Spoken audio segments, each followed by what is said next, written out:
एक बार की बात है, एक छोटे से गांव में दो भाई बहन रहते थे। उनका नाम राहुल और रीमा था। दोनों को कहानियां सुनने और एडवेंचर पर जाने का बहुत शौक था।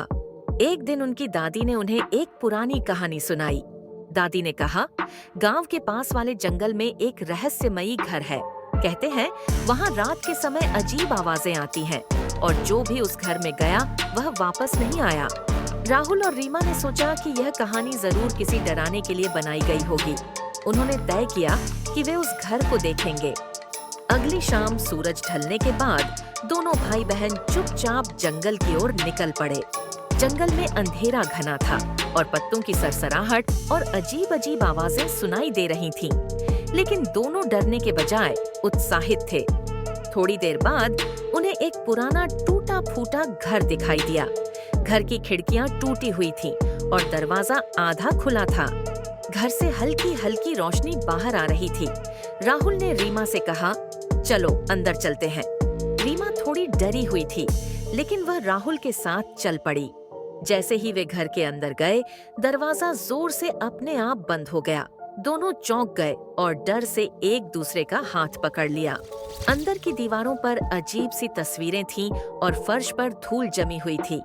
तभी उन्हें सीढ़ियों पर किसी के कदमों की आवाज सुनाई दी। राहुल ने कहा, शायद ये हवा की वजह से हो रहा है। लेकिन तभी एक बूढ़ी औरत की आवाज सुनाई दी, तुम्हें यहाँ नहीं आना चाहिए था। राहुल और रीमा ने पलट कर देखा तो एक सफेद साड़ी पहने औरत खड़ी थी। उसके चेहरे पर झुर्रियां थीं और उसकी आंखें चमक रही थीं। उसने कहा, यह घर मेरा है। जो भी यहाँ आता है उसे मैं हमेशा के लिए यहीं रख लेती हूँ। दोनों भाई बहन डर से कांपने लगे। वे भागने की कोशिश करने लगे, लेकिन दरवाजा लॉक हो चुका था। औरत धीरे धीरे उनकी तरफ बढ़ने लगी। तभी रीमा ने देखा कि दीवार पर एक प्राचीन सा दर्पण था। उसने जल्दी से राहुल से कहा, उस दर्पण को तोड़ो। राहुल ने पास पड़ी लकड़ी उठाई और दर्पण पर जोर से मार दिया। जैसे ही दर्पण टूटा, औरत एक तेज चीख के साथ गायब हो गई। दरवाजा अपने आप खुल गया और घर की सभी अजीब आवाजें भी बंद हो गईं। राहुल और रीमा तेजी से बाहर भागे और घर पहुंचकर दादी को सब कुछ बताया। दादी ने कहा, तुमने उस घर के रहस्य को सुलझा दिया। वह औरत एक प्रेत थी जो दर्पण में बंद थी। उस दिन के बाद राहुल और रीमा ने तय किया कि वे कभी बिना सोचे समझे किसी रहस्यमयी जगह पर नहीं जाएंगे।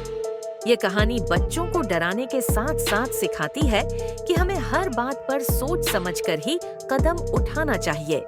आप सभी का तहे दिल से धन्यवाद। आप सभी का सहयोग ही हमारी प्रेरणा है। अगर आपको हमारे वीडियो पसंद आ रहे हैं तो इसे शेयर करना न भूलें और अपने विचार हमें कमेंट्स में जरूर बताएं। आपके साथ जुड़कर हमें बहुत खुशी होती है।